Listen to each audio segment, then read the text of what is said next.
গোপালগঞ্জে জোরদার করা হয়েছে নিরাপত্তা। জুলাই গণ অভ্যুত্থান দিবসকে ঘিরে সম্ভাব্য যে কোনো অপ্রীতিকর পরিস্থিতি এড়াতে মাঠে নামানো হয়েছে ৫ প্লাটুন বিজিবি।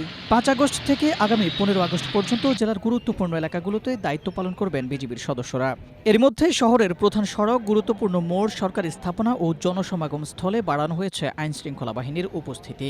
জোরদার করা হয়েছে গোয়েন্দা নজরদারি ও নিয়মিত টহল।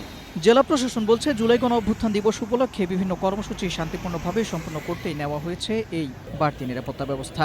জেলা প্রশাসক মোহাম্মদ আরিফুজ্জামান জানান, জেলার সার্বিক আইনশৃঙ্খলা পরিস্থিতি স্বাভাবিক রাখতে ১৫ আগস্ট পর্যন্ত ৫ প্লাটুন বিজিবি দায়িত্ব পালন করবে। পাশাপাশি যে কোনো পরিস্থিতি মোকাবেলায় প্রশাসনের সব ধরনের প্রস্তুতি রয়েছে।